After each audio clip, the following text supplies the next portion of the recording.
Hi everybody, my name is Sandra. Welcome back to my channel. I bet you can't guess what video this is today. I received my cloth and paper subscription box in the mail today, and I have to say I'm a pretty lucky gal because I got my Simply Gilded yesterday, which I felt was early for some reason. I just seemed to be expecting these way later in the month. And as we're talking, today is Wednesday, September 14th. So I don't know, maybe it's just me. So anyway, we're going to talk about this box and what is in it. The only thing I want to mention is that when I received this box, it was open.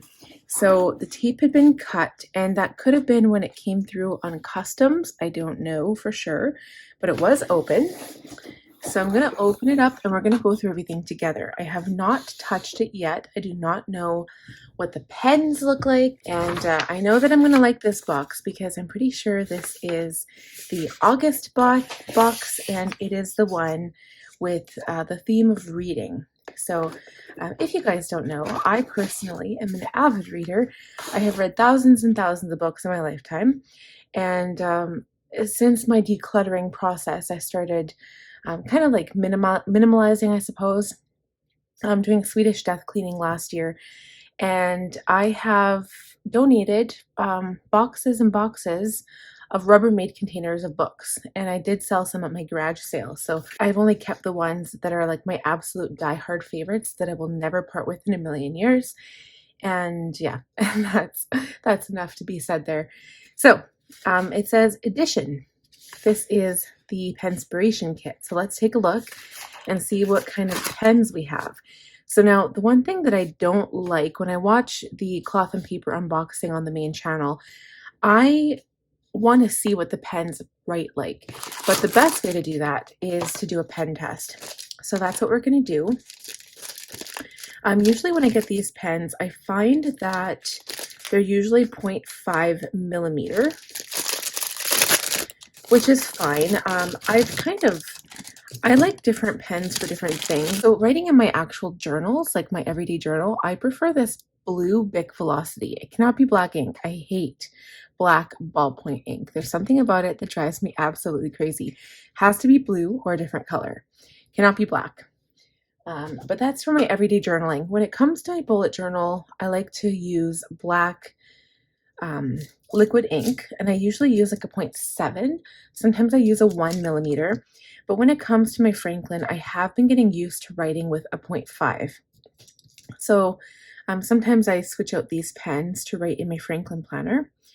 So I won't be able to name these pens. This one says silent because they're usually in Japanese. So I'm just going to pull off the little bead on the end of them. Personally, the ones that I like are the needle tips, like this one. I don't know why. There's just something so elegant about them, and they write really nice and fine. So this one's called Silent. So these pens are pretty generic. I've never really come across a really expensive feeling pen. They're usually plastic and kind of like the generic pens you can buy from Japanese stationery stores. This one is Gel Pen 0.5. And it's kind of cool because it's got this like clear plastic barrel over top this blue color. And I like that blue barrel. So we'll just say gel pen. So again, black ink. And already this one seems to be skipping, but I mean, they tend to do that every now and then. Again, it is a needle tip, which I do like. Now this one, it doesn't say what it is. It's a Zenith pen. So this is not a needle tip, it's just a regular pen. And again, this writes the same as the rest of them. I'm going to save that one for last. This one says noiseless. Again, it's a 0.5 and it is not a needle tip. Same thing. I'm not really sure if I feel comfortable holding that for long periods of time. I feel like my fingers would slip down it, the barrel. This one, however, I like it because it's got this gel grip here and it feels comfortable when I hold it. It's really light. So even though the pens are light and they feel cheaply made, sometimes I like that because if you're writing for long periods of time, it helps to not have a heavy pen. If your pen is too heavy, yes, it might be luxurious, it might be expensive, but it hurts your hand after a while. So I sometimes enjoy having a nice cheap light pen. And also, if you're going somewhere and you have your planner with you and you lose your pen, if you lose one of these, it's not the end of the world, right? So this is what they all look like. They're all 0.5 black ink gel. They're all pretty generic, but you know what? I like collecting these pens because once these pens run out of ink, I don't buy refills for them. I just use them and then they're gone. Okay, so moving on, I'm going to take this black piece out of the box. And let's see what we have. So now I know that this pen case was advertised. I did remember seeing this. It's got this insert inside of it.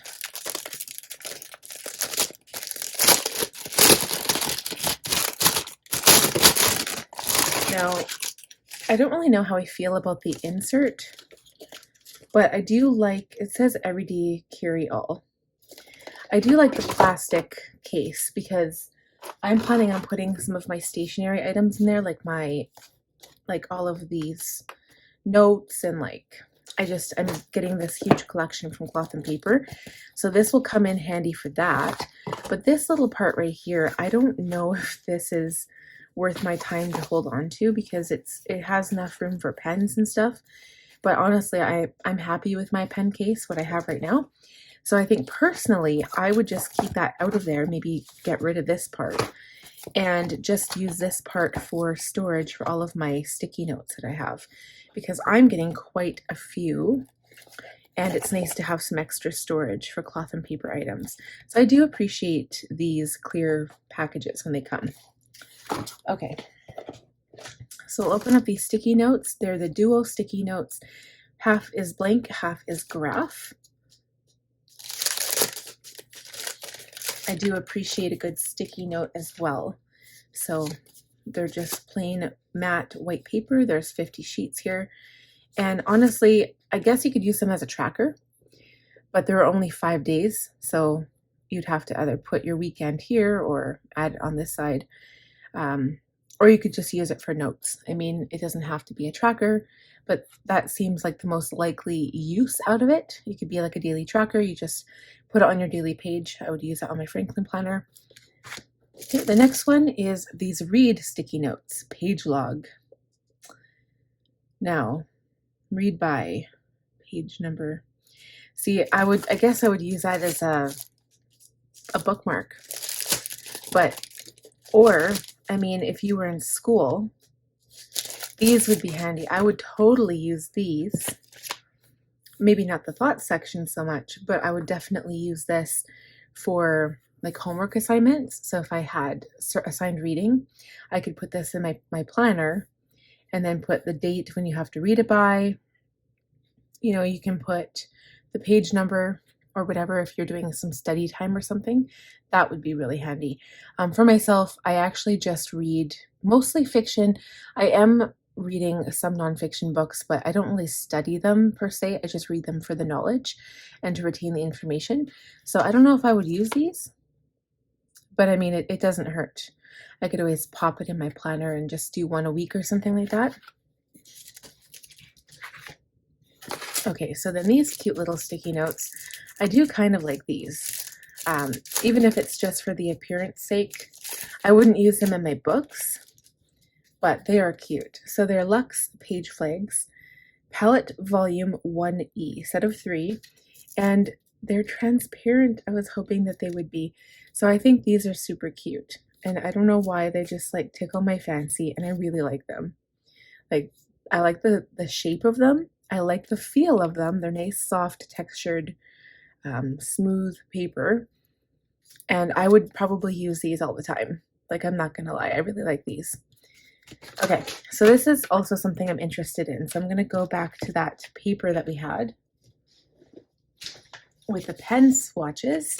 These are double head highlighters, and I really wanna know what colors they are because I'm all for some mild highlighters. Obviously, I have all of the zebra mild liners, of course. So let's see. That's kind of cool. I'm not sure if you can tell, but it looks like this little, like, I don't know, it's clear right in the middle. That's really neat. So this is definitely gray. Then the other side looks like a marker tip. It's a little dark for me. I don't know if I would use that in books or whatever. This is neutral. This kind of reminds me of the neutral palette that came out with zebra mildliners.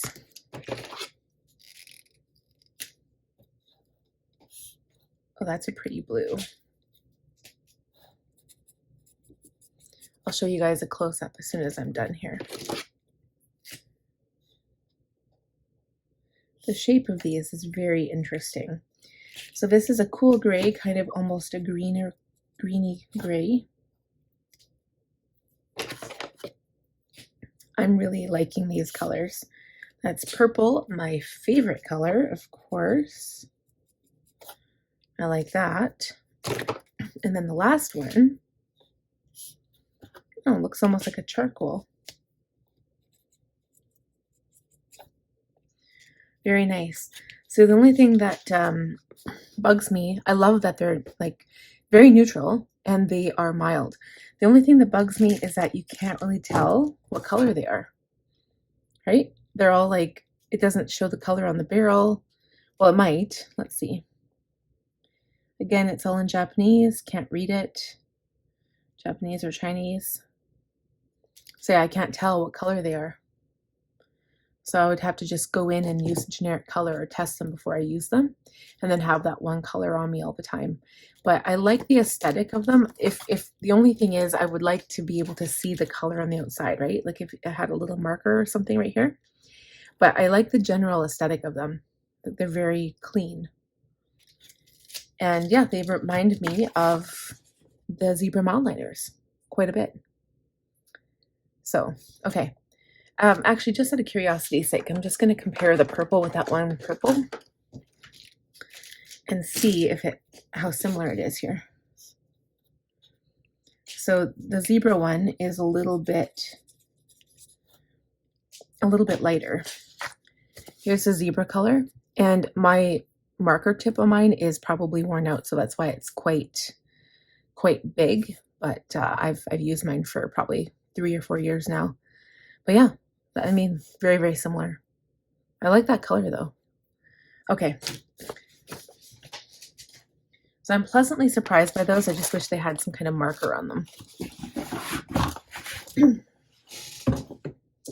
Okay, so getting into the remaining goodies. So now this is my half letter unpunched insert. So this is the only way that you can get Franklin Covey classic size inserts from cloth and paper that are not already punched. So you do need to have your own punch in order to punch these, which I do. And I don't know what to open first. I'm excited. Okay, so that's the Bibliophile Bundle. I love that. I don't even know what's in it yet, and I already love it. Okay, I'm going to open up the little guy first. Sometimes I like to use these bits and pieces to decorate my planner. I did recently purchase the cloth and paper little pockets, and I put it on one of my dashboards, and I've been putting these in the front pocket of that, and it looks so cute. So I've been putting them in there. And for October, this isn't really a surprise because I did mention this in my previous September Plan With Me. I will be using my golden aspen binder for October. So I'm going to be coming out with some new dashboards from Canva just to decorate my planner. And I'll put that in there as well. Okay, so this says Sophrosyne, and it means soundness of mind characterized by moderation, self-control, and prudence. Right? This is, in the case of good books, the point is not to see how many of them you can get through, but how many can get through you. I like that. Annotation, just like note-taking. Okay, and now I've got the 2022 Vertical Weekly Sunday Start October.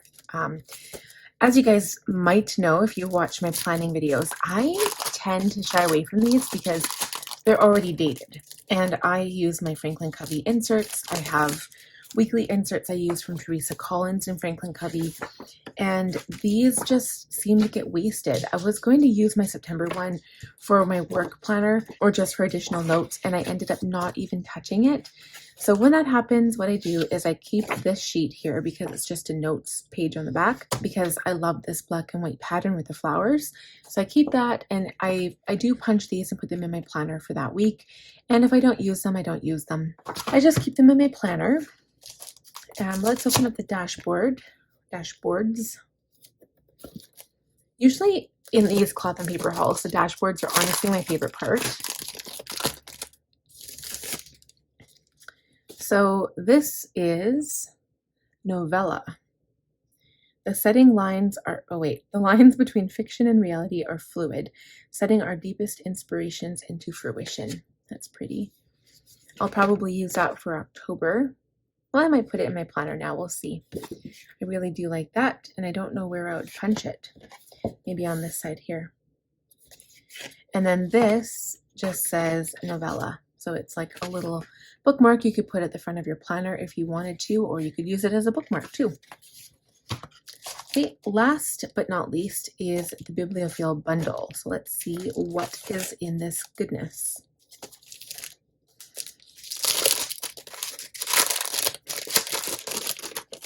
It's actually quite a lot of paper in here, so I'm curious to see what it all holds. So it says, that's the thing about books, they let you travel without moving your feet. You've got some graph paper, which I always love. I would probably purchase a whole bunch of this graph paper. I'm sure Cloth and Paper has some. I should check it out. They just don't have it for half letter unpunched. So to get around that, like if you guys want to hack and you don't mind washi tape, to get around that, I buy the half letter size, and it's like the 8 disc punch, and it already comes pre-punched, and then I just cover it in washi tape. And then like what I did with one of my inserts, I had the goal planner. I reinforced all of the holes. So I punched holes first, I reinforced them, and then I covered it in washi tape, and then I repunched it so it wouldn't be too thick to get through the punch. And then it has washi tape on the sides, but then you can use the half letter 8 disc punch inserts as a Franklin Covey insert. So that's kind of how I got around it. Okay, so this page, let's see, reading log. Wow. Let's see how many pages of this, because honestly, you guys, I do read a lot, but I've been tracking my reading log in my bullet journal.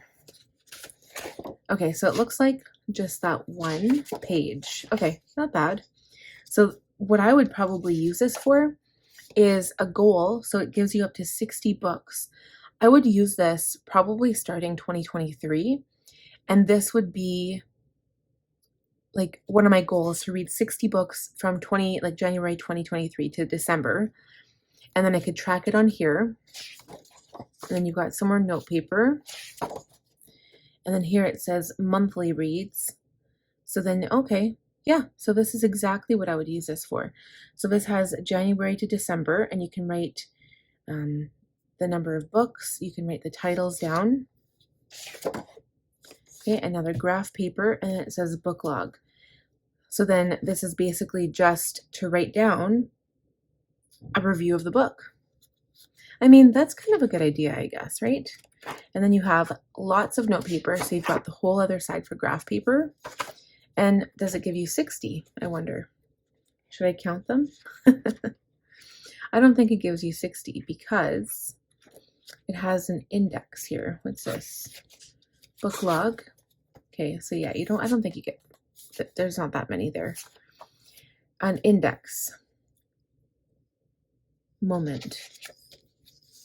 Okay, so what would you use that for? Moments in the books or quotes or something? I'd have to look on the Cloth and Paper website to see what you would use that for. And then these, it says vocabulary. I like this. That's actually really cool. So if you come across words in any of your books that you do not know, you can write the word down and then put the definition and then write notes on it. That is super cool. I do like that, because as we all know, reading does improve your vocabulary, and it is one of the main reasons people should read. And then at the very back, there is a wish list. I like that too. So what I think I would do is, yeah, I would put kind of like a wish list, but books that I want to read that I have not yet written. It's probably what I would put on these pages. And then I kind of wish it had like 2 more pages of that, but I would just put it on the graph paper. And that's it. So I'm going to save this for 2023, you guys, because every year, like, I always have reading goals. I usually do 30 to 40 books a year because I just have so much other stuff going on in my life right now. I am expecting our 3rd child at Christmas time, actually. So I don't know how much reading I'll be doing next year, but we'll see. I mean, maybe I'll have more time to read and less time to work. I don't know. So, but I really like this. I'm especially because I've been trying to aim to put most of my work and all of my business and personal life stuff in my Franklin planner. So the fact that this kind of forces you to use Franklin planner, like, I mean, depending whatever size of planner inserts you get in your subscription box, it kind of makes you put everything in there and you have to use it all in one planner. So I hope you guys enjoyed this video. Please give the video a thumbs up if you did. If you're new here, please consider subscribing and click on the bell button to receive notifications when I upload new videos, and we'll see you guys in the next one. Bye, friends.